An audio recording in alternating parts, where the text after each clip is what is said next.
नमस्कार दोस्तों, स्वागत है आप सभी का। आज हम एक बहुत ही इम्पॉर्टेंट सेशन स्पेसिफिकली पंजाब में अभी एग्रीकल्चर की सिचुएशन क्या है, पंजाब में सॉइल कैसी है, पंजाब में क्रॉप प्रोडक्शन कितना हो रहा है, अगर हम कंट्री के रिस्पेक्ट में कंपैरिजन करते हैं तो अभी पंजाब की सिचुएशन क्या है, पंजाब में लोगों के सिर पर कर्जा कितना है, और खेती अगर जो करते हैं तो वो किस प्रकार की खेती करते हैं, गवर्नमेंट की स्कीम ऐसी कौन कौन सी हैं जो एग्रीकल्चर को प्रमोट कर रही हैं, और उन स्कीम का क्या बेनिफिट है, क्या नेगेटिव इंपैक्ट है, इन सब के बारे में आज हम खुलकर बात करेंगे। और वो भी आपके अप टू डेट फैक्ट के साथ, यानी कि आज तक के जो अपडेट डेटा है उनके साथ में ये सारी कहानी आपके साथ डिस्कस की जाएगी। और जितना भी फैक्ट आपका यहां पर उठाया गया है वो मैक्सिमम एग्रीकल्चर गवर्नमेंट जो वेबसाइट है पंजाब की और इंडिया की, उन्हीं वेबसाइट से रिसेंट और करंट डेटा को लिया गया है। और खासकर यहां पर बताना चाहूंगा कि नाबार्ड को फॉलो किया गया है, ministry of agriculture India follow किया गया है, पंजाब गवर्नमेंट जो एग्रीकल्चर डिपार्टमेंट है उसको फॉलो किया गया है, और इसी के साथ में जो एग्रीकल्चर के रिगार्डिंग और इकोनॉमिक सर्वे और जो आपका एग्रीकल्चर पॉलिसीज आई हैं इनको भी कुछ हद तक ध्यान में रखकर ये जो पूरा सेशन है वो तैयार किया गया है। और पूरे पंजाब के बारे में डिस्कशन करेंगे और ये सेशन आपको हेल्पफुल हो सकता है पंजाब को जानने में। और अगर आप पंजाब एडीओ इंटरव्यू के लिए जा रहे हैं तो आपके लिए बहुत इंपॉर्टेंट है, तो सेशन को अंत तक देखिएगा। थोड़ा सा लंबा हो सकता है, आधे घंटे 40 मिनट का, लेकिन काफी अच्छा है और इसमें काफी चीजों को इंपॉर्टेंटली कवर भी किया गया है। सबसे पहले मैं बताना चाहता हूं कि अभी प्रेजेंट टाइम में पंजाब के अंदर सिनेरियो क्या है। ओवरऑल अगर हम बात करते हैं तो पंजाब का जो टोटल आपका ज्योग्राफिकल एरिया है वो कितना है, 5.04 मिलियन हेक्टेयर एरिया यहां पर अभी है। और इसी के साथ में नेट शोन एरिया कितना है, तो आपका 4.2 मिलियन हेक्टेयर, यानी कि अगर हम बात करते हैं तो इसका 84% क्या है, नेट शोन एरिया है। और इरिगेटेड एरिया की बात करते हैं तो कितना है, 96%। सबसे ज्यादा इरिगेशन परसेंटेज अगर हम देखें आपके इंडिया के अंदर किसी भी स्टेट में है तो वो आपका पंजाब है। और अगर हम बात करते हैं तो कैनाल एरिया कितना कवर करता है और ट्यूबवेल कितना एरिया कवर करता है, तो ये आपका डेटा यहां पर मेंशन किया गया है। तो देखो सबसे ज्यादा आपका ट्यूबवेल यानी कि कैनाल से इरिगेशन सेकंड नंबर पे होती है, और फर्स्ट नंबर पे जो इरिगेशन होती है वो आपकी कहां से होती है, ट्यूबवेल से। सेकंड है, उसके बाद टोटल क्रॉप्ड एरिया कितना है। देखो अब नेट शोन एरिया और टोटल क्रॉप्ड एरिया में क्या अंतर होता है, इसका मतलब ये होता है कि जैसे फॉर एग्जांपल अभी आपका रबी सीजन है, फिर आपका खरीफ सीजन आएगा, ठीक है। होता क्या है, जैसे एग्जांपल के तौर पे आपको पता है खरीफ में हमने क्या लगाया, आपका राइस लगा दिया है ना, इसके अंदर राइस लगा दिया। रबी के सीजन में हम लोग क्या लगाने वाले हैं, वीट को लगाने वाले हैं। तो अब आपको पता है कि राइस जो है हम लोग खरीफ में लगा रहे हैं तो उस टाइम पर बारिश अवेलेबल होती है, तो हम लोग क्या करेंगे, सारे के सारे एरिया को कवर कर देंगे क्रॉप के द्वारा। लेकिन कई बार कुछ किसान जो आपका रबी का सीजन होता है उस समय जमीन या तो खाली रख लेते हैं या खाली रह जाती है किसी कारण की वजह, तो वही यहां पर बोला जा रहा है कि टोटल क्रॉप्ड एरिया जो कितना होता है और नेट कितना होता है। तो नेट का मतलब है कि टोटल वहां पर कितने एरिया में क्रॉप को ग्रो करवाया जा सकता है। अब जैसे एग्जाम्पल के तौर पर टोटल आपका यहां पर हो गया 4.2 मिलियन हेक्टेयर एरिया। अब है कि रबी के अंदर हम लोगों ने कितने में लगाया, जैसे एग्जाम्पल के तौर पर 3 पॉइंट आपका यहां पर आपने 7 में लगा दिया। अब इतना यहां पर आपका लगाया गया तो टोटल कितना हो गया, ये 9 और आपका 7.9, तो ये यहां पर क्या हो गया, टोटल क्रॉप एरिया, मतलब एक साल में कितने एरिया में आपने फसल बोई है। अब बारी आती है जी क्रॉपिंग सिस्टम में हम लोग क्या फॉलो कर रहे हैं, तो देखो मेजर यहां पर एक तो सबसे ज्यादा प्रोमिनेंट जो है, क्योंकि आप लोगों को पता होगा नॉर्थ इंडिया में सबसे prominent rice wheat cropping system है। फिर पंजाब में कॉटन और वीट का भी जो सिस्टम है, क्योंकि जैसे मालवा रीजन जो पंजाब का है उसमें यहाँ पर कॉटन वीट का जो रोटेशन है इसको फॉलो किया जाता है, और कुछ जगह पर मेज और वीट का जो आपका रोटेशन है इसको भी फॉलो किया जा रहा है। एज वेल एज अगर हम बात करें तो फूड ग्रेन प्रोडक्शन, तो टोटल कंट्री की अगर हम बात करते हैं तो उसका 11 से 12% हिस्सा केवल पंजाब प्रोड्यूस करता है। और अगर हम बात करें तो पंजाब की सॉइल की, तो पंजाब की सॉइल एलुवियल है, डीप है, और यहां पर सैंडी से सिल्ट क्ले के बीच में वेरी करती है। मतलब ऐसा है कि जैसे बठिंडा साइड जो मालवा रीजन में आप लोग जाओगे तो वहां पर आपको सैंडी सॉइल देखने को मिलेगी। कुछ एरिया ऐसे हैं जहां पर आपको क्ले सॉइल या क्ले आपका सैंडी क्ले देखने को मिलेगी या सिल्ट क्ले देखने को मिलेगी। तो अलग अलग एरिया है, और कहा जाता है कि पंजाब जो है, क्योंकि पंजाब 5 नदियों का एक राज्य या देश है ना, तो जहां पर आपकी 5 नदियां जो है वो मेनली इसको बनाती हैं, तो ऑब्वियस सी बात है नदियों का है, और नदियों के द्वारा जो मिट्टी बनती है वो काफी उपजाऊ होती है, और इसीलिए पंजाब की जो धरती है वो क्या है, आपकी काफी ज्यादा प्रोडक्टिव है। नेक्स्ट है हाईएस्ट फार्म पावर अवेलेबिलिटी। जो आपका इंडिया की अगर हम बात करते हैं तो इंडिया में अप्रोक्सीमेटली फार्म पावर अवेलेबिलिटी है 1.5 किलोवाट पर हेक्टेयर, लेकिन पंजाब में जो है वो 3.5 किलोवाट है, जो कि आपका ऑल ओवर इंडिया के रिस्पेक्ट में काफी ज्यादा है। और हाईएस्ट फूड ग्रेन प्रोडक्टिविटी की बात करें तो 4032 किलोग्राम पर हेक्टेयर पंजाब में है, जो कि आपकी इंडिया की जो प्रोडक्टिविटी है वो यहां पर कितनी है 1921। इसीलिए पंजाब के अंदर जो उसकी मिट्टी के अंदर जो प्रोडक्शन होता है उसके बिहाफ पर हम लोग बोलते हैं कि काफी अच्छा प्रोडक्शन यहां पर देखने को मिलता है। पर कैपिटा जो इनकम है पंजाब की वो आपकी ऑल ओवर इंडिया के रिस्पेक्ट में 1 से 1.5 गुना ज्यादा है, यानी कि अगर रोज 100 रुपए अगर कमा रहे हैं तो यहां पंजाब में 200 रुपए आपके अप्रोक्सीमेटली कमाए जा रहे हैं। ठीक है, अब अगर हम बात करें तो यहां पर आपका पंजाब के अंदर हम लोग उसको देखो क्या बोलते हैं, पंजाब को फूड बास्केट या फिर ग्रेनरी ऑफ इंडिया भी बोला जाता है, अन्न का भंडार बोला जाता है। क्यों बोला जाता है? क्योंकि काफी हद तक जो प्रोडक्शन है व्हीट और राइस का, जिसके द्वारा हम लोग पब्लिक डिस्ट्रीब्यूशन सिस्टम के तहत आज लोगों को फीड करवा पा रहे हैं, that is possible only because of the Punjab and Haryana. ये दो स्टेट ऐसे हैं जहां से बहुत अच्छे लेवल पर प्रोडक्शन हमारा निकलता है और एफसीआई के द्वारा सेंट्रल पूल के थ्रू जो है इनका क्या किया जाता है, प्रोक्योरमेंट किया जाता है। और पब्लिक डिस्ट्रीब्यूशन सिस्टम, जैसे आज गवर्नमेंट बोलती कि हमने 80 करोड़ लोगों को फ्री राशन दिया, तो उसमें पंजाब और हरियाणा का बहुत अहम रोल यहां पर देखने को मिलता है। आज हम लोग बोलते हैं छाती ठोकर कि हम बासमती राइस को एक्सपोर्ट करना स्टार्ट कर चुके हैं, तो उसमें हरियाणा का बहुत बड़ा रोल है, पंजाब का बहुत बड़ा रोल है, तो याद रखना इस चीज के बारे में। ठीक है, 50% of rural population relies on the agriculture. जो आपकी ग्रामीण क्षेत्र की 50% पॉपुलेशन है वो एग्रीकल्चर पर डिपेंड करती है। 16% of nation wheat, 11% of rice और 3% ऑफ कॉटन जो है और 7% ऑफ मिल्क प्रोडक्शन जो है वो कहां से आता है, इस पर्टिकुलर स्टेट से आता है। और आपका केवल और केवल 1.53% जो एरिया है कंट्री का वो यहां पर है। देखो 1 से 1.5% एरिया कंट्री का है, लेकिन वहां से 16% व्हीट निकल रही है, आपका 11% राइस यहां से प्रोड्यूस हो रहा है, 3% कॉटन यहां से प्रोडक्शन हो रहा है, जो कि अपने आप में बहुत बड़ी अमाउंट है। वैसे तो हमें एरिया वाइज होना चाहिए, लेकिन यहां पर रिसोर्सेस अच्छे होने के कारण, एनवायरमेंट अच्छा होने के कारण, आपकी सोइल की कैपेबिलिटी बेटर होने के कारण इतना अच्छा प्रोडक्शन यहां से हो पा रहा है। अब बारी आती है जी 7th लार्जेस्ट व्हीट प्रोड्यूसर जो है यहां पर आपका पंजाब को कंसीडर किया जाता है। और अगर हम बात करें तो मेजर क्रॉप व्हीट है, कॉटन, राइस, शुगरकेन है ना, ग्राम, फॉडर और आपकी मेज, ये मेजर क्रॉप है जो कि आपकी ग्रो करवाई जाती है पंजाब के अंदर। लेकिन इसके साथ में फिरोजपुर डिस्ट्रिक्ट जो है वहां पर आपका व्हीट और राइस का प्रोडक्शन जो है ज्यादा माना जाता है। मोस्ट मैकेनाइज्ड स्टेट यहां पर इंडिया है, इंडिया के अंदर पंजाब है। और फार्म पावर अवेलेबिलिटी जो है आपकी कितनी है 3.5 किलोग्राम पर हेक्टेयर, तो ये आपको मैंने ऑलरेडी बताया था। अब आता है आपका जो इकोनॉमिक सर्वे है, अगर हम बात करें तो आपको पता है बजट के लॉन्च होने से पहले, ये आपका 2024 के अंदर जब बजट आया था पंजाब सरकार का, तो उससे पहले इकोनॉमिक सर्वे किया गया था। और उस सर्वे के अनुसार अगर हम बात करें तो ये आपके कुछ फैक्ट है, इनको आप लोग देख सकते हो कि देखो अब पंजाब में अगर हम एग्रीकल्चर सेक्टर की बात करते हैं तो ओवरऑल कितना परसेंट कंट्रीब्यूट करता है, ग्रोथ कितनी है और आपका वो कितना कंट्रीब्यूट करेगा। ठीक है, तो सबसे पहले अगर हम यहां पर बात करते हैं तो आपकी ग्रोथ रेट क्या है, तो 2012 से लेके 2020-21 तक देखा जाए तो 2.1% एग्रीकल्चर ने क्या किया है, ग्रो किया है। और 2021-22 प्रीवियस ईयर के रिस्पेक्ट में और 2022-23 में प्रीवियस ईयर के रिस्पेक्ट में और 2023-24 प्रीवियस ईयर के रिस्पेक्ट में अगर देखा जाए तो ये आपका यहां पर क्या है 2.3% है।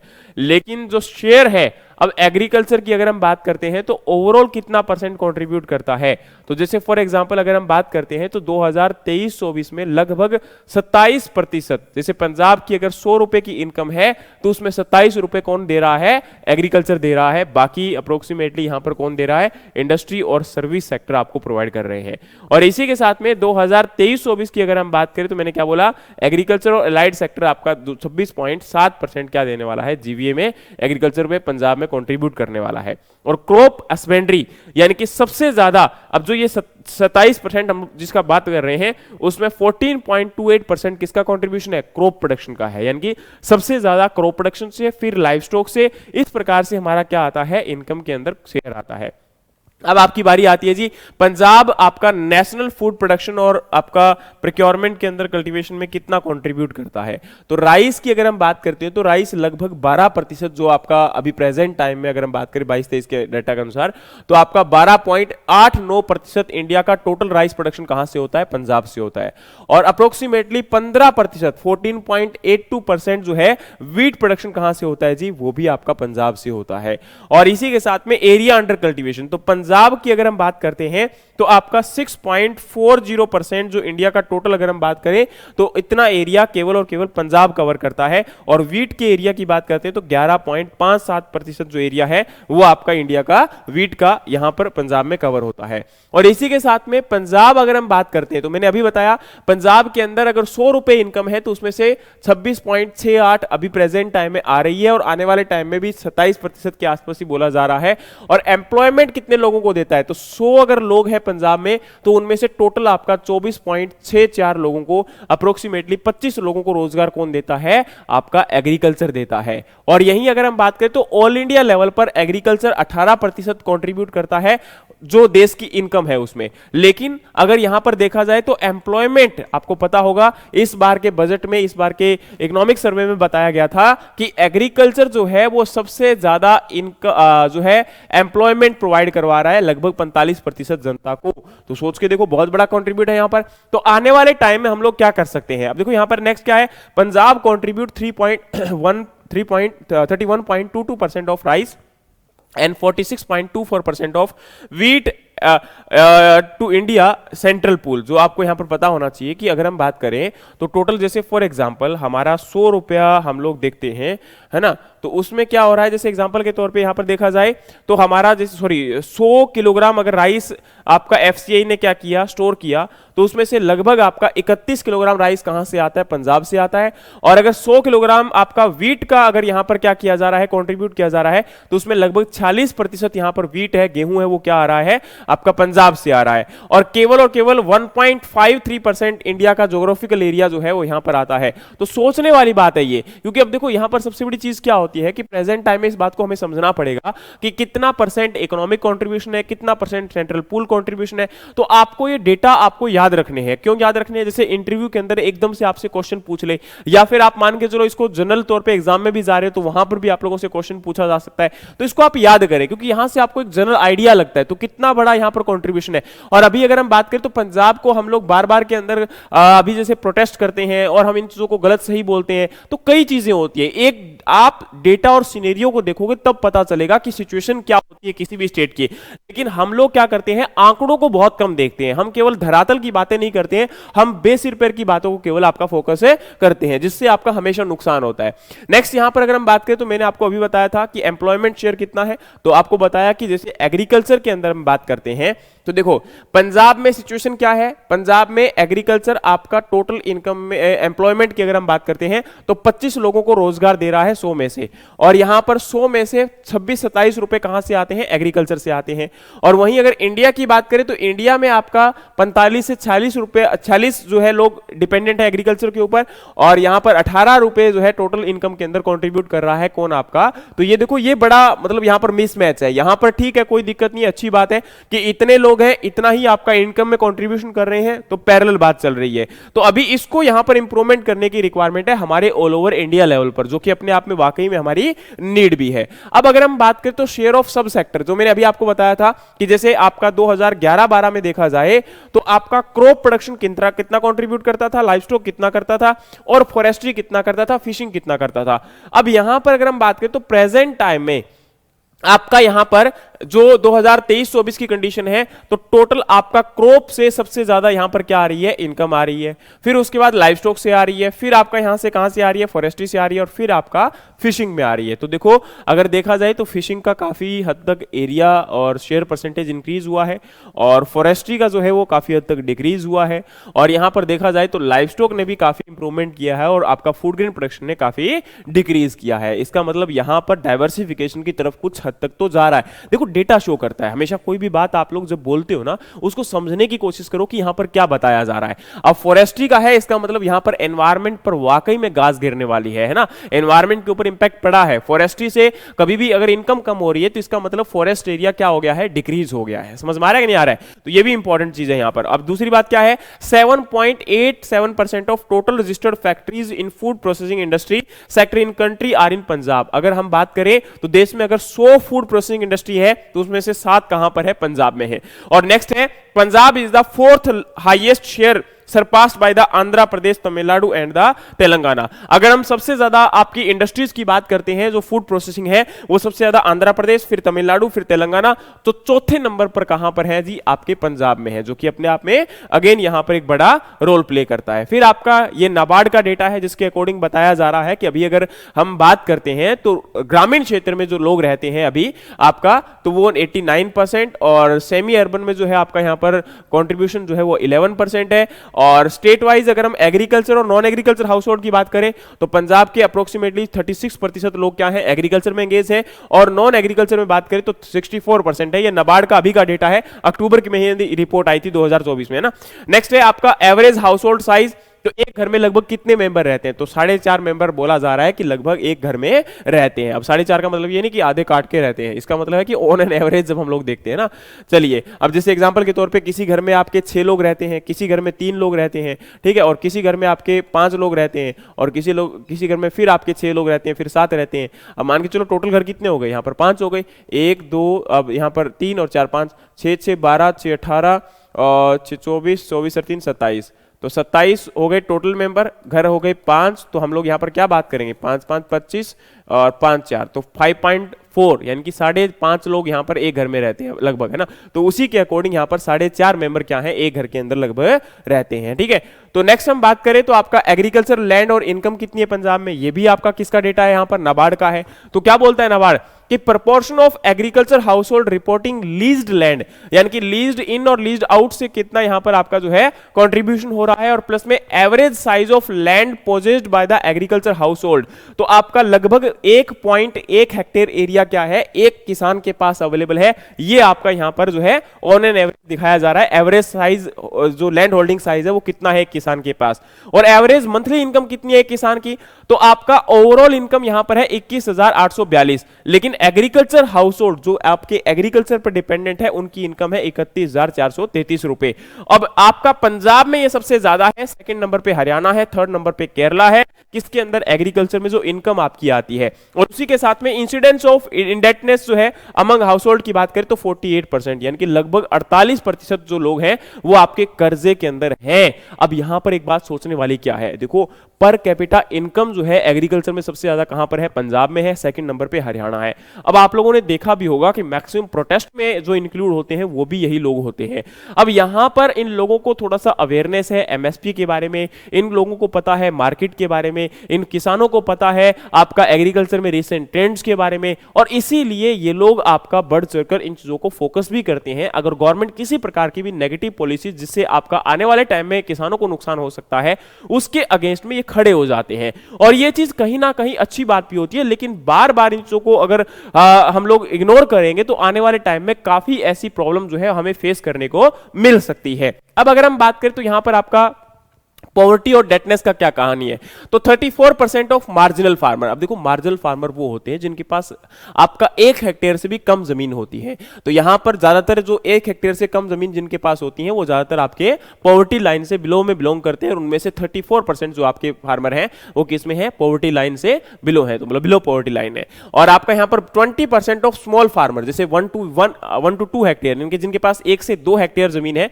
अच्छा, ये जो हेक्टेयर होता है ना, 1 हेक्टेयर इक्वल टू होता है आपका 2.5 एकड़, 4.7 कह सकते हो लोग।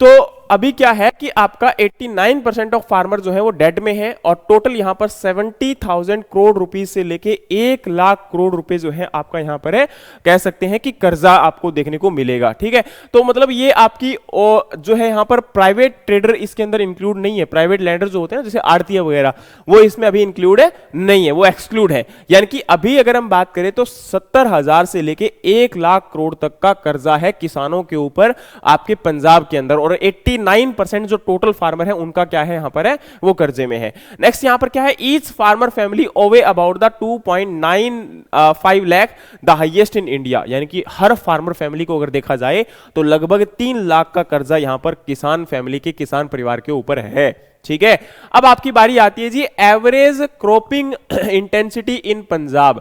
आपका यहां पर अगर देखा जाए तो एवरेज क्रॉपिंग इंटेंसिटी पंजाब में कितनी है, 5 ईयर की अगर हम एवरेज निकालते हैं तो लगभग आपका जैसे 1991 से लेके 1994-95 तक कितनी है, 95-96 से 99 तक कितनी है, उसी प्रकार से यहां पर अगर देखा जाए तो 2020-21 से लेके 2022-23 तक जो आपकी एवरेज है वो कितनी है, 190 है। लेकिन याद रखना हमेशा इसके अंदर 5 साल की एवरेज को कंसीडर करना जरूरी होता है। तो जैसे यहां पर लगभग आपका 189, यानी कि अगर हम देखें तो 189 या 190 आपकी यहां पर क्या है, पंजाब की क्रॉपिंग इंटेंसिटी है जो सबसे ज्यादा हाई है आपका अगर देखा जाए तो, है ना।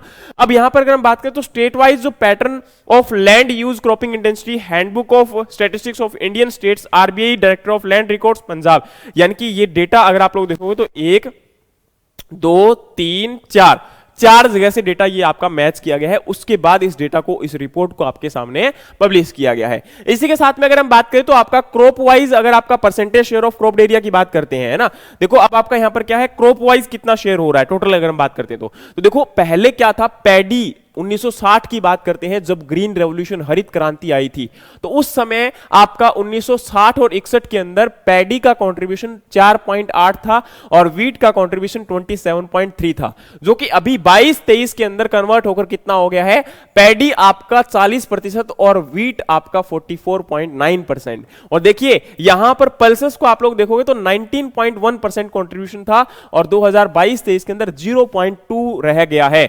और ऑयलसीड की बात करते हैं तो 3.9% था और ये कितना हो गया है, 0.6% हो गया है, जो कि अपने आप में एक बहुत बड़ा यहां पर क्या है, डिक्रीज है। बाकी क्रॉप में भी आप लोग देख सकते हो, शुगरकेन का डिक्रीज हुआ है, कॉटन का भी डिक्रीज हुआ है, 3.2 हो गया, वेजिटेबल में भी आपका डिक्रीज हुआ है, फ्रूट की अगर हम बात करते हैं तो ये थोड़ा सा इंक्रीज हुआ है, और प्लस में यहां पर बार्ले डिक्रीज हो गया है, बाजरा तो बिल्कुल खत्म हो गया है, 0 हो गया है लगभग, और मेज की बात करते हैं तो ये भी डिक्रीज हुआ है, केवल आपका पैडी का इंक्रीज हुआ है और आपका इसके साथ में थोड़ा सा फ्रूट्स का भी इंक्रीमेंट देखने को मिला है। लगभग बाकी सभी फसलों का जो शेयर परसेंटेज था ओवरऑल अगर हम बात करें तो उसमें डिक्रीज हुआ है, जो कि अपने आप में एक बहुत बड़ी बात है कि नहीं होना चाहिए किसी भी हालात के अंदर, ठीक है, क्योंकि डाइवर्सिफिकेशन तभी मेंटेन होता है। तो इसीलिए आज पंजाब की स्थिति कुछ ना कुछ लगातार खराब भी हो रही है, जैसे एनवायरनमेंट पोल्यूट हो रहा है, मिट्टी लगातार खराब होती जा रही है, आगे हम बात करेंगे मिट्टी के बारे में, लेकिन अभी आपको समझ में आया होगा। अब हमारी बारी आती है जी area and production of principal crop in Punjab. आपका क्या है यहां पर,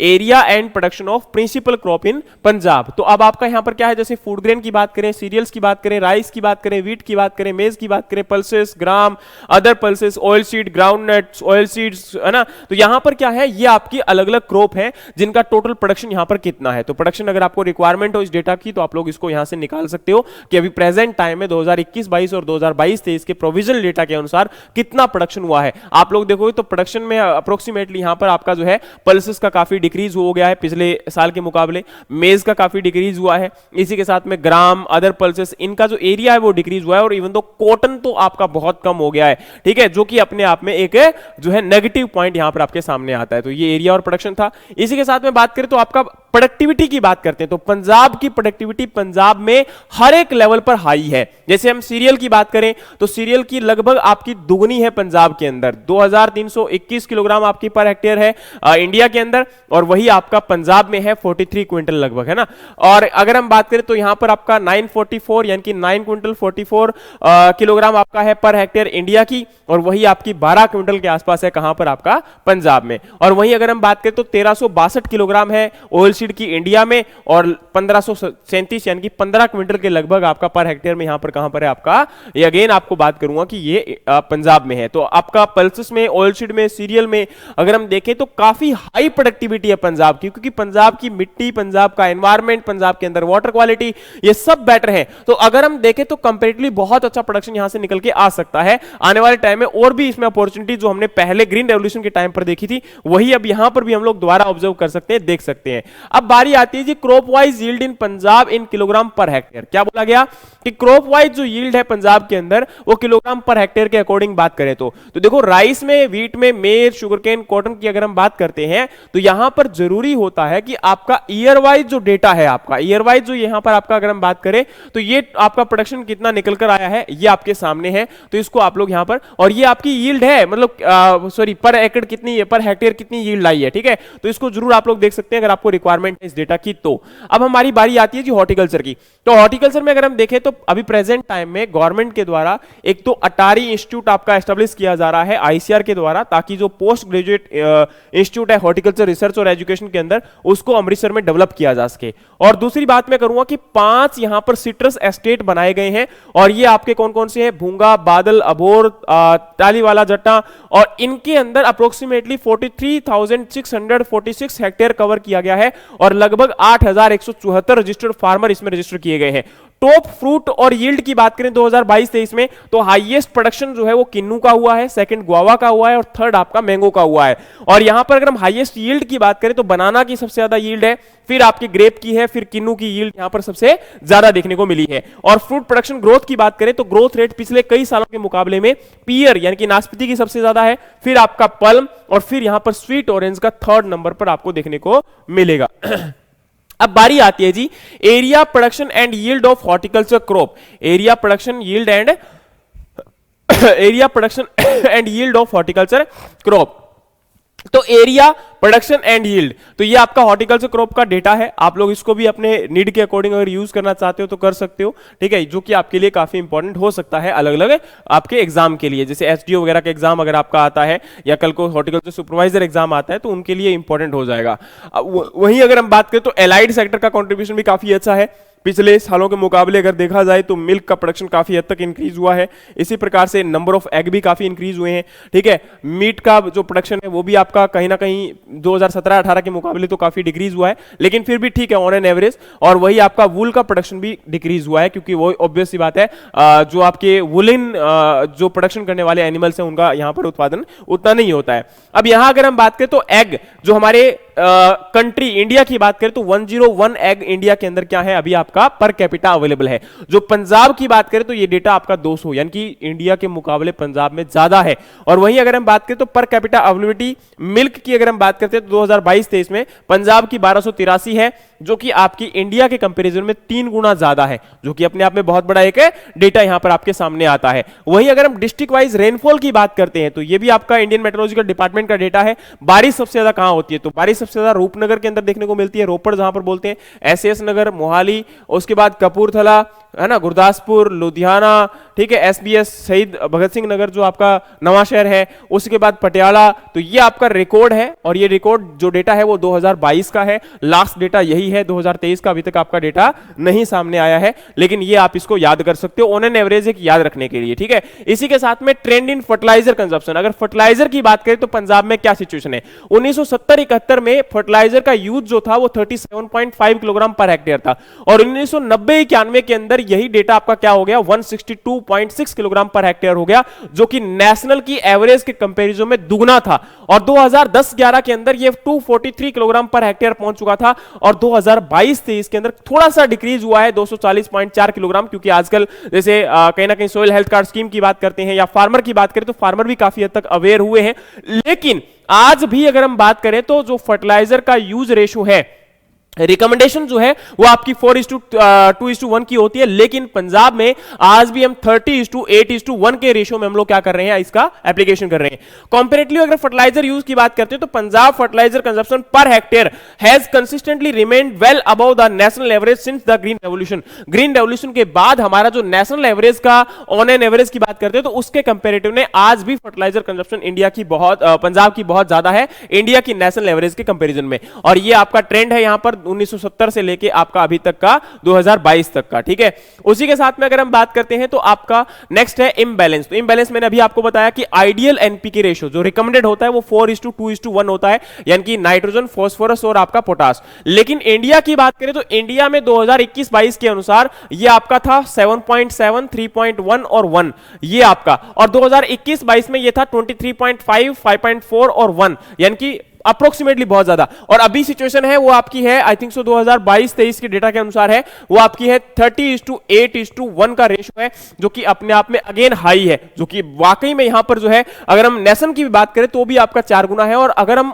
आइडियल की बात करें तो इससे 7 गुना ज्यादा हम लोग क्या कर रहे हैं, नाइट्रोजन एप्लीकेशन कर रहे हैं। हमें लगता है कि हम प्रोडक्शन इंक्रीज कर रहे हैं, लेकिन हम उस सोइल को एक प्रकार से क्या कर रहे हैं, उस ड्रग का, जैसे एक इंसान ड्रग लेना स्टार्ट करता है तो वो आदी हो जाता है उसका, उसी प्रकार से हम लोग भी उसको ड्रग्स दे रहे हैं, और उस ड्रग्स में हमने उसको इतना इंगल्स कर लिया कि आने वाले टाइम में अगर हम ऑर्गेनिक फार्मिंग या फिर सस्टेनेबल फार्मिंग की तरफ मूव करते हैं तो वो आपका उतना ही टाइम उसको वापस रिक्लेम करने में ले लेगा, ठीक है। आइडियल अगर हम बात करें तो देखो आपका 1990-91 में रेशो काफी ज्यादा हो गया था, लेकिन बाद में रेशो है काफी क्या हो गया, कम हो गया, जो कि अच्छी बात है, लेकिन अभी भी बहुत ज्यादा है, इसको चेंज करने की नीड आपकी है। नेक्स्ट यहां पर अगर हम बात करें तो ये आपका डेटा है और नाइट्रोजन टू पोटेशियम, और आपका यहां पर उसके बाद फास्फोरस टू पोटेशियम आपका रेशियो, तो ठीक है। तो नाइट्रोजन टू पोटेशियम अगर हम बात करें तो जैसे अगर हम 1 किलोग्राम नाइट्रोजन फास्फोरस डालते हैं तो 58.5 किलोग्राम हम लोग क्या कर रहे हैं, अप्रोक्सीमेटली नाइट्रोजन डाल रहे हैं। और वहीं अगर हम बात करें 1 किलोग्राम अगर हम आपका पोटेशियम डाल रहे हैं तो आपका 21 किलोग्राम अप्रोक्सीमेटली क्या कर रहे हैं हम लोग यहां पर फास्फोरस का एप्लीकेशन कर रहे हैं। अब आपकी बारी आती है जी pesticide use in Punjab in metric tonne. तो pesticide use in metric tonne की बात करते हैं तो आपका पहले के मुकाबले में अगर हम 2011-12 का डेटा देखें और आज का डेटा देखें तो आपका काफी जो है यहां पर चेंज हुआ है, लेकिन अभी भी पेस्टिसाइड का जो यूज है वो काफी हमें कॉन्शियस होकर करना पड़ेगा, तभी हमारा काम जो है लंबे टाइम तक चल सकता है।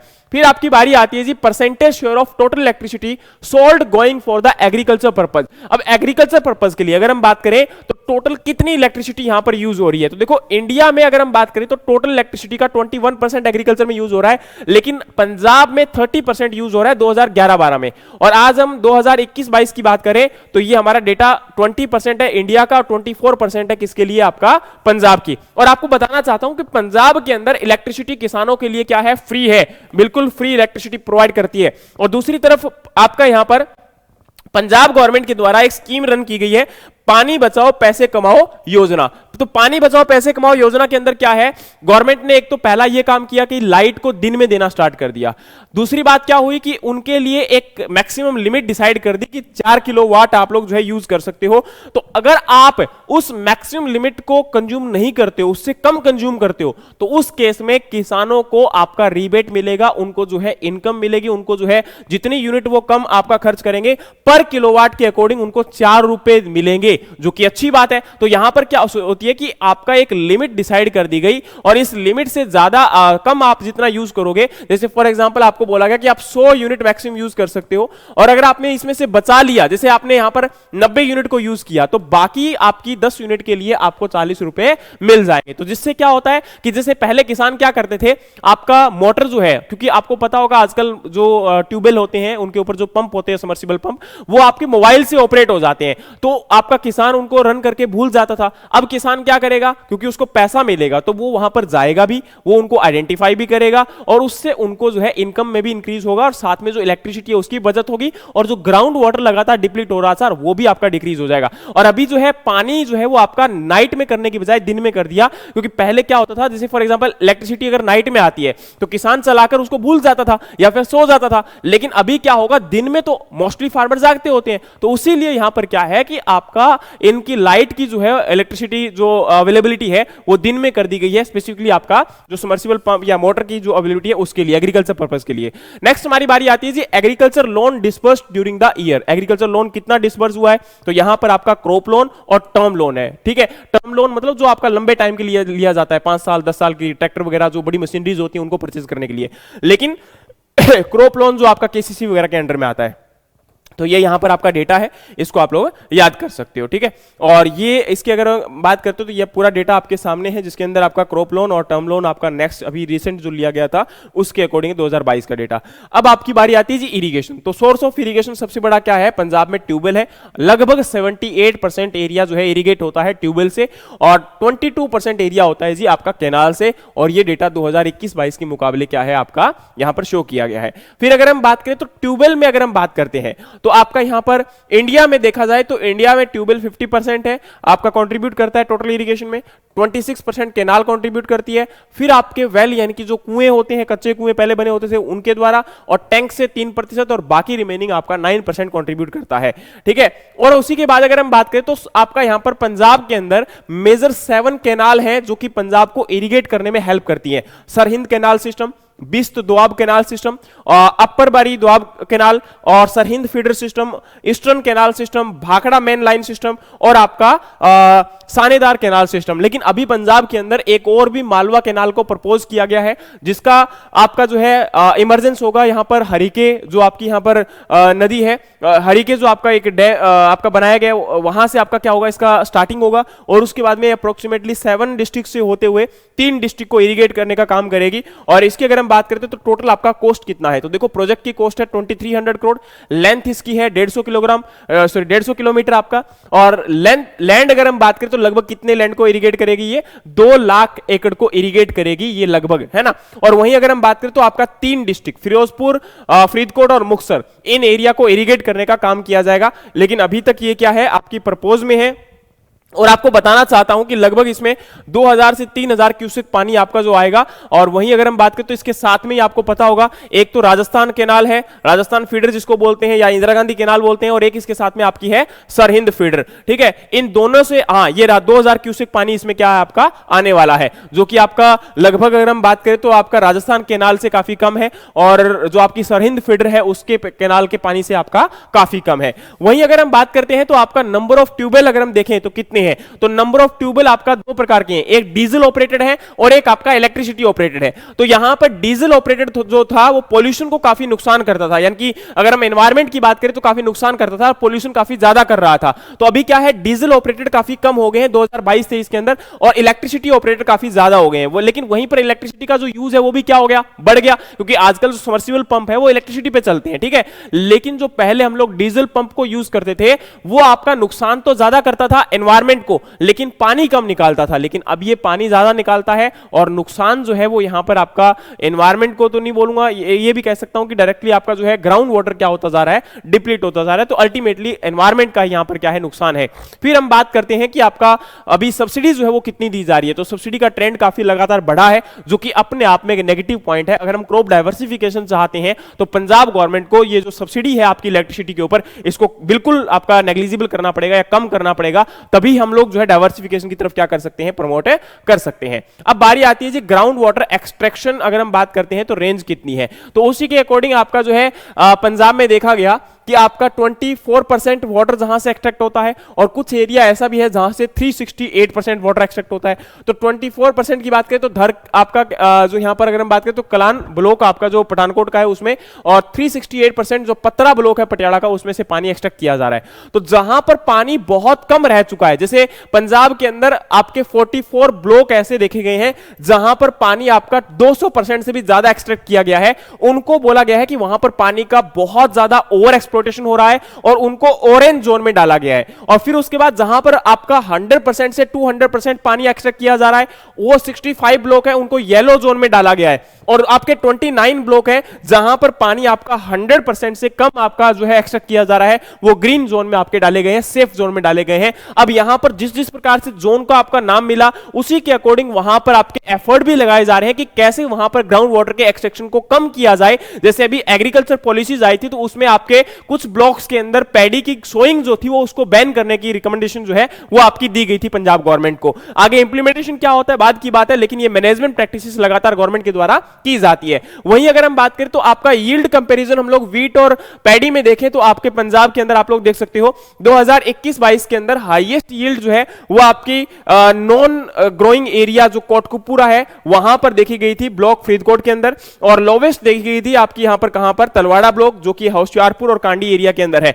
वहीं अगर हम बात करें तो पैडी यील्ड आपकी जो है यहां पर वो आपकी हाईएस्ट देखी गई थी पंजाब के अंदर धूरी ब्लॉक संगरूर में 8149 किलोग्राम यानी कि लगभग आपका 81 क्विंटल पर हेक्टेयर, और वहीं लोवेस्ट देखी गई थी कहां पर आपका हाजीपुर ब्लॉक जो कि होशियारपुर कांडी एरिया। अब ये जो कांडी एरिया इसको लगातार मतलब गवर्नमेंट के द्वारा पॉलिसीज के अंदर रिकमेंड किया गया है कि यहां पर मेज की क्रॉप को कल्टीवेट किया जाए और आपका जो राइस और पैडी का जो सिस्टम वहां पर है उसको जो है क्या किया जाए, शिफ्ट किया जाए। तो गवर्नमेंट की तरफ से तो आपका यहां पर इनको किया जा सकता है, लेकिन किसान को मनाया कैसे जाए, क्योंकि ज्यादातर क्या है कि फसलों के ऊपर एमएसपी नहीं मिलता, तो वहां पर फार्मर के लिए सबसे बड़ी समस्या हो जाती है कि फार्मर उस क्रॉप को बेचकर कहां आए ना, तो वही एक मेजर समस्या है। फिर आपका ओवरऑल पंजाब सोइल की बात करें तो देखो पंजाब की मिट्टी जो है वो काफी अच्छी है, डीप एलुवियल सोइल है। यहां पर अगर हम बात करें तो सैंडी टू सिल्ट क्ले है जो मैंने अभी आपको बताया था, यहां पर लोमी टेक्सचर देखने को मिलता है। लेकिन लगातार पिछले कई सालों के मुकाबले अगर देखा जाए तो हमने इसका जो ओवर एक्सप्लोटेशन किया है, मशीनरीज को बहुत ज्यादा यूज किया है, फर्टिलाइजर यूज किया है, पेस्टिसाइड यूज किया है,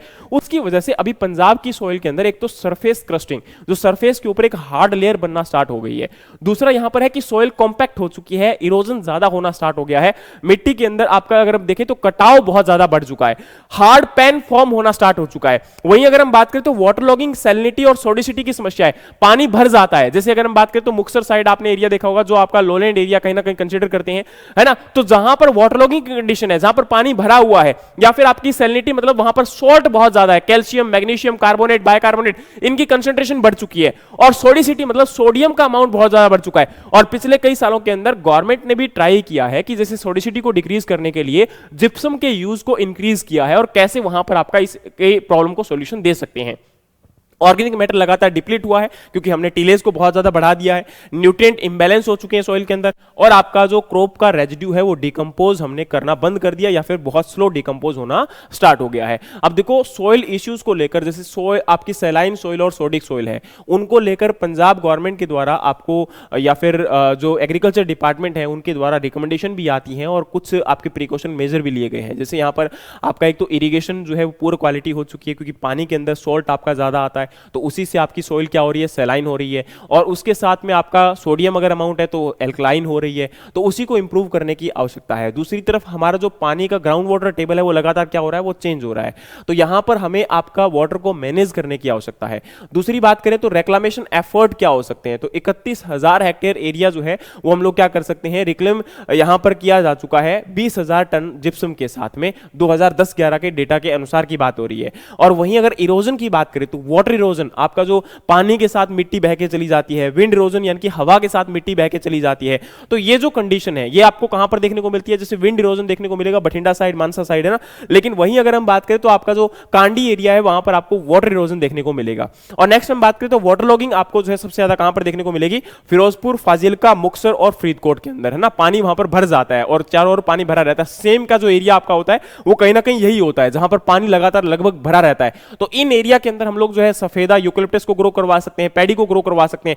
तो जहां पर जो आपकी एनवायरमेंटल कंडीशन है वहां पर प्रॉब्लम है, उन्हीं के अकॉर्डिंग अगर हम लोग प्रिकॉशन मेजर को फॉलो करें तो आने वाले टाइम में इन समस्याओं को दूर कर सकते हैं और वहां से एक इफेक्टिव प्रोडक्शन लिया जा सकता है। ठीक है, वहीं अगर हम बात करें तो आपका न्यूट्रिएंट डेफिशिएंसी, तो मैंने अभी बताया कि आपका जो है काफी हद तक हम लोग नाइट्रोजन वगैरह को या फिर आपका इनको अप्लाई करते हैं, तो क्या होता है माइक्रो न्यूट्रिएंट की सॉइल में डेफिशिएंसी होना स्टार्ट हो जाती है, और साथ में यही जो न्यूट्रिएंट है वो पानी और आपकी सॉइल में मिक्स होकर और उसको पोल्यूट करना स्टार्ट कर देते हैं, जो कि अपने आप में एक मेजर यहां पर कंसर्न है। उसके बाद में स्टोरेज फैसिलिटी की बात करें तो पंजाब के अंदर स्टोरेज फैसिलिटी में वर्क जो कर रहा है वो कौन कर रहा है? पंजाब स्टेट वेयर हाउस कॉर्पोरेशन कर रहा है, जो कि 1958 में एस्टेब्लिश हुआ था। और अभी ये जो है जॉइंटली वर्क कर रहा है गवर्नमेंट ऑफ पंजाब और सेंट्रल वेयर हाउस कॉर्पोरेशन दोनों मिलकर, और ये 50% ईच यानी कि 50% गवर्नमेंट ऑफ पंजाब देती है स्टेट वेयर हाउस कॉर्पोरेशन के लिए और 50% सेंट्रल आपका वेयर हाउस कॉर्पोरेशन है वो देता है। तो यहां पर ये मेजरली अगर हम बात करें तो सबसे ज्यादा जो लार्जेस्ट अगर हम बात करते हैं स्टोरेज हाउस जो कैपेबिलिटी है वो पंजाब में ही है, और लगभग आपके 120 ऑपरेशनल वेयर हाउस सेंटर है पंजाब के अंदर और 5.5 मिलियन मैट्रिक टन की कैपेबिलिटी के साथ। और वहीं अगर हम बात करें तो आपका पंजाब के अंदर पंजाब मार्कफेड और पंजाब इन्फोटेक, ये भी इंपॉर्टेंट आपकी यहां पर एजेंसीज हैं जो कि आपके पैडी को प्रिक्योर करती हैं, या फिर जो पंजाब इन्फोटेक है वो क्या करता है? आईटी प्रिक्योरमेंट सर्विस और ई गवर्नमेंट जो आपका डेटा होता है, मतलब एक प्रकार से ये कह सकती है कि ऑनलाइन जो सिस्टम है उसको मैनेज करने में कौन रोल प्ले कर रहा है? पंजाब इन्फोटेक कर रहा है। और इसी के साथ में स्टेट वाइज अगर स्टोरेज हाउस फैसिलिटी की बात करें तो सबसे ज्यादा पंजाब में है, फिर आपका हरियाणा, फिर यूपी, फिर राजस्थान, इस प्रकार से ये आपका यहां पर स्टोरेज फैसिलिटी की बात कर रहे हैं तो सबसे ज्यादा कहां पर है? पंजाब का है। और ऑन एन एवरेज की बात करें तो उससे भी बहुत ज्यादा कहां पर है? आपका पंजाब में है। और नेक्स्ट हम बात करें तो यहां पर आपका है गवर्नमेंट असिस्टेंट। अब गवर्नमेंट कितनी सब्सिडी दे रही है अगर हम कोई स्टोरेज हाउस को तैयार करते हैं तो उसके लिए? तो सबसे पहले आपको बताना चाहता हूं कि यहां पर आपका 25% और 33.3% जो है वो कैपिटल कॉस्ट का लगभग सब्सिडी गवर्नमेंट की तरफ से क्या किया जा रहा है? दिया जा रहा है। और किसके लिए? गोडाउन को स्टोर करने के लिए, वेयर हाउस बनाने के लिए। और कोल्ड स्टोरेज की बात करें तो हाईएस्ट कोल्ड स्टोरेज आपका कहां पर है? जलंधर डिस्ट्रिक्ट में है, और उसके बाद आपका सेकंड नंबर पर कपूरथला में है, जहां पर आपका पोटैटो का प्रोडक्शन काफी ज्यादा होता है। तो वहां पर पोटैटो बेस्ड जो आपके स्पेसिफिकली पोटैटो के लिए क्या है आपके स्टोर आपके जो है कोल्ड स्टोरेज हाउस काफी ज्यादा है। नेक्स्ट हम बात करते हैं तो एग्रीकल्चर मार्केट इंफ्रास्ट्रक्चर, ये क्या है आपका? 2023 के अकॉर्डिंग अगर हम बात करें तो पंजाब की सिचुएशन क्या है? तो लगभग 156 आपकी प्रिंसिपल एग्रीकल्चर मार्केट है, और जिनमें से 152 क्या है? रेगुलेटेड है पंजाब के अंदर। 283 सब मार्केट यार्ड है पंजाब के अंदर, जो कि लगभग 80 स्क्वायर किलोमीटर एरिया के ऊपर एक मार्केट लगभग अवेलेबल है। 1390 रूरल प्राइमरी मार्केट है और 488 अपनी मंडी यहां पर प्रेजेंट है। और इंटर डिस्ट्रिक्ट मार्केट एडिक्वेसी की बात करें तो संगरूर, होशियारपुर और पंजाब का एक छोटा सा डेटा लिया गया, जिसके अंदर 11 मार्केट जो है लगभग आपका संगरूर के अंदर 38 विलेज को कवर कर रही है, होशियारपुर के अंदर 5 मार्केट लगभग 277 विलेज को कवर कर रही है, जो कि आपका यहां पर वेरिएशन को शो करता है। और इसी के साथ में अगर हम बात करें तो पंजाब के अंदर ई नेम, आपको पता है ई नेम गवर्नमेंट की स्कीम है, जिसके अंदर इलेक्ट्रॉनिक नेशनल एग्रीकल्चर मार्केट, यानी कि अगर हम बात करें तो ऑनलाइन ट्रेडिंग के थ्रू भी आपका जब हम मंडी में किसान क्या करता है? फसल को लेकर जाता है, और उन मंडियों से जो आपकी ई नेम के थ्रू अटैच है, तो पंजाब में 79 मंडी है जो पंजाब में ई नेम के थ्रू अटैच है, और उनमें हम लोग केवल 7 कमोडिटीज को बेच सकते हैं। ये 7 कमोडिटी कौन कौन सी हैं? बासमती राइस है, मेज है, पोटैटो, किन्नू, कॉटन, पी और आपका मूंग बीन। इन क्रॉप को, इन फसलों को ई नेम के थ्रू 79 मंडी में बेचा जा सकता है। अपनी फसल को मंडी में लेकर जाएंगे, वहां पर सैंपलिंग की जाएगी, फिर ऑनलाइन बिडिंग होगी, और ऑनलाइन बिडिंग करके ओवरऑल कहीं भी इंडिया से कोई भी अगर ट्रेडर उसको परचेज करना चाहता है तो परचेज कर सकता है, और उस प्राइस पर अगर फार्मर आपका विलिंग है उस प्रोडक्ट को बेचने के लिए तो वो भी आपका बेचा जा सकता है। फिर हमारी बारी आती है जी नेक्स्ट, यहां पर आपका share of percentage of operational holding की बात करें तो साइज ऑफ लैंड के अकॉर्डिंग, तो देखो ये आपका अलग अलग यहां पर जैसे पंजाब की बात करते हैं तो ऑल ओवर जैसे पंजाब के अंदर मार्जिनल फार्मर और स्मॉल फार्मर काफी कम है, लेकिन पंजाब के अंदर सेमी मीडियम और मीडियम फार्मर क्या है? सबसे ज्यादा है। वहीं अगर हम बात करें तो आपका ऑन एन एवरेज जो है किस प्रकार के ट्रैक्टर और किस प्रकार के इक्विपमेंट पंजाब में अवेलेबल है और इंडिया में अवेलेबल है, तो देखो आपको बताना चाहता हूं कि ट्रैक्टर जो है वो 50 हॉर्स पावर से लेकर 150 हॉर्स पावर तक के हैं। इक्विपमेंट की बात करें तो plough, harrow, rotavator, cultivator, seed and fertiliser, drill machine है ना, और भी आपके छोटे मोटे इक्विपमेंट बनाए जा रहे हैं। इरिगेशन मशीनरीज की बात करें तो drip irrigation, sprinkler irrigation, submersible pumps है ना। हार्वेस्टिंग की बात करें तो कंबाइन हार्वेस्टर, फॉरेस्ट हार्वेस्टर, तो ये आपकी मशीन है जो कि एग्रीकल्चर में यूज होती है, जिनके बारे में आप सब लोग जानते हो कि क्या होता है। इसी के साथ में अगर हम बात करें तो आपके पंजाब के अंदर गवर्नमेंट के द्वारा एफर्ट लगाए जा रहे हैं कि कैसे प्लांट रेजिड्यू या फिर जो आपकी मशीनरीज है उनको यूज करके हम लोग जो एनवायरमेंट पोल्यूट हो रहा है उसको कम कर सकते हैं। तो आपका happy seeder, super seeder, paddy straw chopper, mulcher, RMB plough, zero till drill, super SMS है ना, शब, रोटरी शेलर, या फिर आपका बेलर की बात करें, स्ट्रो रेक की बात करें, क्रॉप रीपर की बात करें, स्मॉल सीडर की बात करें, रीपर कम बाइंडर की बात करें, तो इन मशीन का अभी तक अगर हम बात करते हैं तो 2022-23 के डेटा के अनुसार इतनी मशीन आपकी आ चुकी है, इस साल और भी आई है, और इनके लिए इतना पैसा गवर्नमेंट के द्वारा खर्च किया जा चुका है ताकि किसी न किसी प्रकार से फार्मर इनको अडॉप्ट कर ले और इससे आप आपका जो एनवायरमेंट को नुकसान हो रहा है, सॉइल को नुकसान हो रहा है, या फिर आपका जो इनपुट कॉस्ट को ज्यादा कॉस्ट आ रही है, या फिर जो आपका कहीं ना कहीं यहां पर एक प्रकार से ये कह सकते हो कि जो डाइवर्सिफिकेशन है उसको प्रमोट करने के लिए ये आपकी मशीन्स हैं, इनके लिए पैसा और आपका जो है यहां पर एक्सपेंडिचर जो है किया जा रहा है गवर्नमेंट के द्वारा। अब लेजर लैंड लेवलर जैसे है, अब कुछ मशीनों के बारे में मैं जिक्र करूंगा। अब लेजर लैंड लेवलर क्या करता है, लैंड को बिल्कुल लेवल करता है, जिससे आपका पानी का इक्वल डिस्ट्रीब्यूशन होता है। ये कहीं ना कहीं वीड की जो ग्रो है उसको कम करता है, क्रॉप बेटर स्टैंड करता है, न्यूट्रिएंट एफिशिएंसी को इंप्रूव करता है, यूनिफॉर्म वाटर एप्लीकेशन करता है। और नेक्स्ट हम बात करें तो आपका हैप्पी सीडर, हैप्पी सीडर क्या करता है, सोइल की फर्टिलिटी को इंप्रूव करेगा, क्योंकि ये आपका क्या करेगा, हैप्पी सीडर, सुपर सीडर है ना, तो ये स्मार्ट सीडर, इनका काम क्या है, जो आपका राइस का रेजिड्यू है उसी में ही आपकी वीट की क्रॉप को सोइंग करना, तो आपका ऑर्गेनिक मैटर सोइल में इंप्रूव होगा। इससे क्या होगा, आने वाले टाइम के अंदर आपका कहीं ना कहीं जो मॉइस्चर लॉस हो रहा था फील्ड में वो नहीं होगा, न्यूट्रिएंट एडिशन होंगे, आपकी सोइल के अंदर बायोलॉजिकल साइकिल इंप्रूव होगा, है ना। तो इनका काम क्या है। नेक्स्ट हम बात करें तो यहां पर एग्रीकल्चर मशीनरी सर्विस सेंटर, जो पंजाब के अंदर सर्विस सेंटर बनाए गए हैं, अगर मान के चलो कोई किसान अफोर्ड नहीं कर सकता बड़ी मशीनरी को, तो ये आपका इन इंस्टीट्यूट के अंदर ये मशीनरीज अवेलेबल है, जैसे laser land leveler, happy seeder, rotavator, raised bed planter, zero till drill. तो इन मशीन को यहां पर जाकर आप लोग रेंट पर ले सकते हो और अपने फील्ड में इनसे काम कर सकते हो, जो कि एक अच्छी यहां पर क्या है, अपॉर्चुनिटी है। उसी के साथ में बात करें तो over capitalization and under utilization of tractor, तो अब आपका यहां पर ट्रैक्टर जो है पंजाब के अंदर काफी ज्यादा यूटिलाइज किए जा रहे हैं। अगर हम बात करें तो रिकमेंडेशन जो आपका है ट्रैक्टर का कि इतने 20 हेक्टेयर के ऊपर एक ट्रैक्टर होना चाहिए, तो उससे बहुत ज्यादा अमाउंट आपकी यहां पर यूज की जा रही है, जो कि अपने आप में एक नेगेटिव पॉइंट है। फिर आपकी बारी आती है जी इकोनॉमिक एंड एनवायरमेंटल इंपैक्ट क्या पड़ रहा है, तो यहां पर इकोनॉमिक और एनवायरमेंटल इंपैक्ट काफी ज्यादा है अलग अलग लेवल पे। अगर हम बात करें तो हाई कॉस्ट है, लो इनकम है, जिसकी वजह से क्या हो रहा है कि ट्रैक्टर की कॉस्ट बढ़ जाती है, इनपुट कॉस्ट बढ़ जाती है, और ओवरऑल यहां पर आपका जो है प्रॉफिट डिक्रीज हो जाता है, और उसी की वजह से फार्मर क्या हो रहा है, आपका डेट के ट्रैप में फंसता जा रहा है। और नेक्स्ट हम बात करें तो कंबाइन हार्वेस्टर का इंपैक्ट क्या है, तो कंबाइन हार्वेस्टर, पहले हम लोग थ्रेसर को यूज करते थे तो हैंड से कटिंग करते थे, फिर हम लोग उसकी हार्वेस्टिंग करने के बाद थ्रेसिंग करते थे, लेकिन अभी कंबाइन हार्वेस्टर एक ही सिंगल जो है टाइम के अंदर दोनों काम कर देता है, तो इसने समय बचाया, लेकिन इसके साथ में जो रेजिड्यू है वो फील्ड में से हम लोग पहले पूरा काट कर निकालते थे, जो कि अब कम हो गया, अब वो पूरा आपका कहीं ना कहीं हाफ कर देता है और काट देता है, तो उसके बाद उसको जलाना पड़ता है, फील्ड में से निकालना बहुत आसान नहीं होता, जो कि अपने आप में एक डिफिकल्ट टास्क है। फिर हमारी बारी आती है जी यहां पर आपका, अब देखो नुकसान क्या होता है, तो ऑब्वियस सी बात है, अगर हम पराली को जलाएंगे तो क्या होगा, कार्बन लॉस होगा, एनपीके लॉस होगा, रिसाइकिल प्रोसेस हम लोग नहीं कर पाएंगे, ठीक है। और फिर यहां पर बारी आती है जी फार्मर के ऊपर डेट कितना है, तो मैंने अभी बताया था कि फार्मर के ऊपर लगातार लगभग आपका पंजाब के अंदर 3 लाख का कर्जा एक किसान के ऊपर है, एक एवरेज है ये आपकी, और 70,000 करोड़ से लेके 1 लाख करोड़ तक का कर्जा है, और उसको यहां पर अगर हमने कम करना है तो ऑब्वियस सी बात है एक साइकिल को मैनेज करना पड़ेगा, तभी पॉसिबल हो पाएगा। अब हमारी बारी आती है जी ये डेट पोजीशन की, तो ये कंडीशन है जिसके अंदर इंस्टीट्यूशनल डेब्ट होता है, मतलब जो आपका बैंक से लिया गया या आपके किसी ऐसे अथॉरिटी से लिया गया जो कि आपकी रजिस्टर्ड है, लेकिन जैसे मनी लेंडर से पैसा लिया जाता है तो वो आपका नॉन इंस्टीट्यूशनल डेट होता है, कर्जा होता है, ठीक है। तो टोटल डेट कितना है, किस प्रकार से है, 2022-23 के डेटा के अकॉर्डिंग अगर हम बात करें तो ये इंस्टीट्यूशनल डेट आपका 73,673 आपका करोड़ रुपीस है, ठीक है।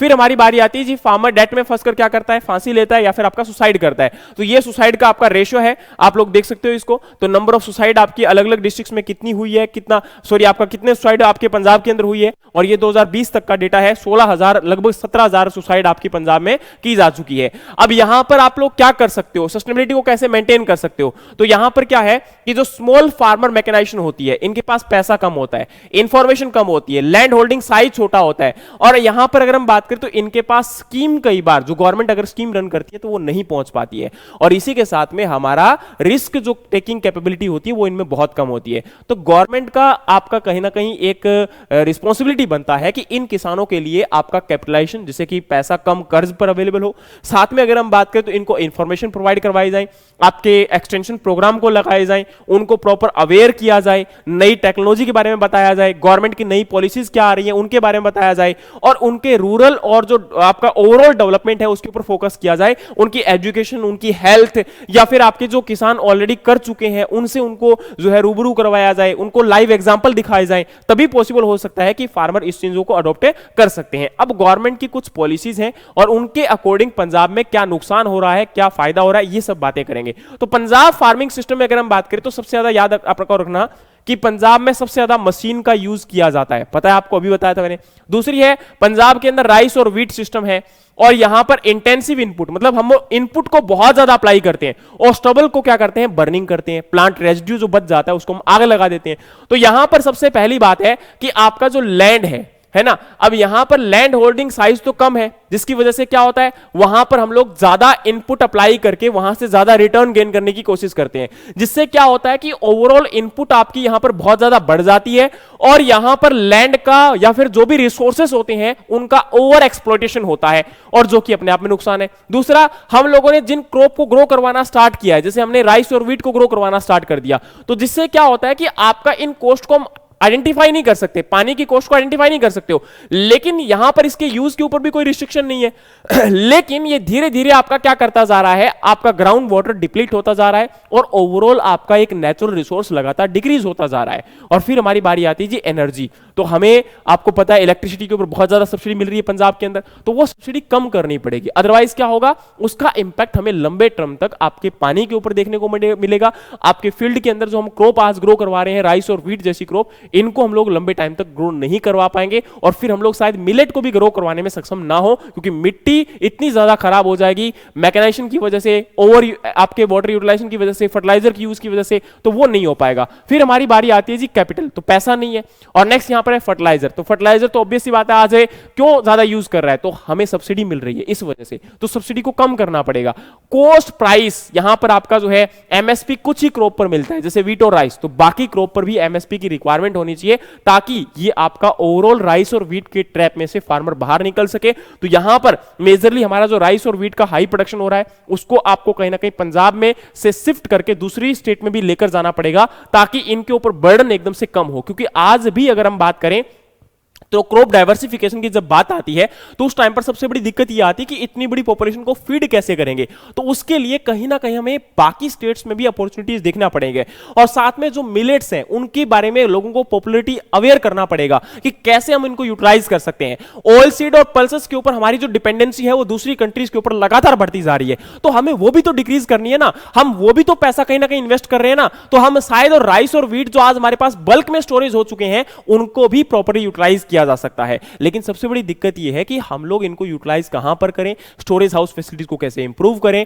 हमारे जो पोस्ट हार्वेस्टिंग लॉसेस बढ़ रहे हैं उनको कैसे कम किया जाए, मशीन्स के अंदर प्रिसीजन यूज को कैसे इंप्रूव किया जाए, वाटर का इफेक्टिव यूटिलाइजेशन कैसे किया जाए, बहुत सारी बातें हैं जो अभी आपको फोकस करने में नीड है। और लास्ट में यहां पर आता है डाइवर्सिफिकेशन को प्रमोट करने के लिए गवर्नमेंट ने ट्राई किया है, जैसे डायरेक्ट सीडिंग ऑफ राइस अगर कोई फार्मर अडॉप्ट करता है तो 1500 रुपए गवर्नमेंट उसको देती है। साथ में एमएसपी उन्होंने मूंग को भी आपका देना स्टार्ट कर दिया, जो कि अच्छी बात है। लेट सोन राइस वैरायटीज को यहां पर आपका जो है जिनको प्रमोट करना स्टार्ट कर दिया, जिससे पानी की कंजप्शन कम हो। लाइव स्टॉक सेक्टर को आपका प्रमोट करना स्टार्ट कर दिया, उनके लिए सब्सिडी देना स्टार्ट कर दिया। स्टबल मैनेजमेंट करने के लिए 50% जो सब्सिडी है वो आपकी स्टबल मैनेजमेंट मशीनरीज के ऊपर दी जा रही है। जैसे हम बात करें तो 24,000 मशीनरीज आपकी 2022-23 के अंदर डिस्ट्रीब्यूट हुई थी, और 2023-24 के अंदर 23,000 मशीनरी जो है वो डिस्ट्रीब्यूट हुई है, लगभग 350 करोड़ के बजट के साथ। फिशरीज और श्रिम्प जो आपका फिश प्रोडक्शन है उसको भी प्रमोट करने के लिए गवर्नमेंट की तरफ से लगातार आपको जो है यहां पर अलग अलग लेवल पर सब्सिडीज और जो है प्रोग्राम रन किए जा रहे हैं। एनिमल हस्बेंड्री के लिए भी मैंने जो अभी आपको बताया कि भाई अलग अलग लेवल पे क्या किए जा रहे हैं, टारगेट जो है फोकस किए जा रहे हैं। अब यहां पर जो आपका पीएयू है, पंजाब एग्रीकल्चर यूनिवर्सिटी की बात करते हैं, तो उन्होंने कुछ क्रॉप और कुछ आपकी यहां पर रिसोर्सेज को डेवलप किया है, जो कि आपका क्या कर सकते हैं, आपके कंजर्वेशन कर सकते हैं, रिसोर्सेज को बचा सकते हैं। जैसे आपका रेक्लामेशन ऑफ प्रॉब्लमेटिक सॉइल के लिए यहां पर क्या किया उन्होंने, आपका वाटर लॉगिंग कंडीशन या फिर जो सैलाइन सॉइल होती है उनको दुरुस्त करने के लिए गवर्नमेंट पीएयू रिसर्च कर रही है। साथ में वो जीरो टिलेज और मिनिमम टिलेज से कैसे, जैसे सुपर सीडर, हैप्पी सीडर, ये सारे किसके द्वारा डेवलप किए गए हैं, पीएयू के द्वारा डेवलप किए गए हैं। बेड प्लांटिंग और रिज प्लांटिंग का मतलब क्या है कि भाई जैसे फॉर एग्जांपल इनको प्लांटिंग को अगर हम बेड प्लांटिंग पे करते हैं, जैसे फरो इरिगेटेड रेज बेड है, इनके ऊपर काम किया जा रहा है ताकि पानी के यूटिलाइजेशन को कम करके और उससे ज्यादा बेटर प्रोडक्शन कैसे कर सकते हैं। लीफ कलर चार्ट को यूज करके हम लोग फर्टिलाइजर एप्लीकेशन यानी कि जो यूरिया वगैरह उनको अप्लाई कर सकते हैं। इंटीग्रेटेड न्यूट्रिएंट मैनेजमेंट जो आपके फील्ड के अंदर हम लोग जो है, जैसे फॉर एग्जांपल आपका जो नेचुरल बेस्ड है, जैसे आपका ग्रीन मैन्योर को यूज करके हम लोग न्यूट्रिएंट की इंप्रूवमेंट को इंक्रीज कर सकते हैं, ऑर्गेनिक मैटर को ऐड कर सकते हैं, और जो हमारी डिपेंडेंसी है फर्टिलाइजर के ऊपर उसे कम कर सकते हैं। Soil testing based fertilizer application यानी कि सोइल को टेस्ट करवाकर जितनी नीड है उतना ही फर्टिलाइजर एप्लीकेशन किया जाए। और net house cultivation of vegetable, तो आपका यहां पर डाइवर्सिफिकेशन को प्रमोट किया जा रहा है। फिर आपका डेक्सिडिंग ऑफ पैडी, जो आपका यहां पर पैडी है उसको हम पहले डायरेक्टली पैडलिंग के द्वारा ग्रो करवाते थे, ट्रांसप्लांटिंग करते थे, अभी डायरेक्ट सीडिंग ऑफ राइस को फोकस किया जा रहा है। लेजर लेवलिंग जो आपका लैंड है उसको करने से क्या होता है, अभी मैंने आपको बताया कि भाई आपका लैंड लेवल हो जाता है, पानी की रिक्वायरमेंट कम होती है। टेंसियोमीटर जो कि आपका ऑप्टिमम पानी हमें कब अप्लाई करना है उसके बारे में बताएगा। और लास्ट में यहां पर है क्रॉप रेजिड्यू मैनेजमेंट टेक्नोलॉजी, यानी कि इससे क्या होता है कि जो आपका फील्ड है उसमें रेजिड्यू को मैनेज कर पाए हम लोग बिना उसको बाहर निकाले। तो ये आपका पूरा का पूरा एग्रीकल्चर का पंजाब का डेटा था, रिकॉर्ड था, और पंजाब के बारे में पूरी एक सिनेरियो था कि किस प्रकार की स्थिति अभी पंजाब में है। ओवरऑल मैंने एक ब्रीफ देने की कोशिश की है, बाकी डिटेल में भी हम इनके बारे में अलग अलग से बातें करते रहेंगे, लेकिन उन वीडियोस के अंदर हम कोशिश करेंगे कि आपको और बेटर एक्सप्लेन कर सके। लेकिन आज के सेशन में हमने कंपाइल इसलिए रखा ताकि आपको स्थिति अभी एक बार ओवरऑल पता चल जाए और आप उसके बारे में सोच सको, और इसी के साथ में कुछ फैक्ट और कुछ फिगर्स भी आपको मिले जिससे आप लोग क्या कर सकते हो, इनको देखकर इनको सीख सकते हो, इनसे आइडिया लगा सकते हो कि अभी पंजाब की क्या स्थिति है और भारत के रिस्पेक्ट में अभी ये कहां पर बढ़ रहा है। बहुत सारी अपॉर्चुनिटीज हैं जो पंजाब में एग्रीकल्चर में क्रिएट की जा सकती हैं, लेकिन आने वाले टाइम में क्या किया जा सकता है, गवर्नमेंट क्या टारगेट रखती है, वो हम बाद में बात करेंगे। लेकिन अभी तक के लिए इतना ही। Thank you so much, have a great day. जय हिंद, जय भारत।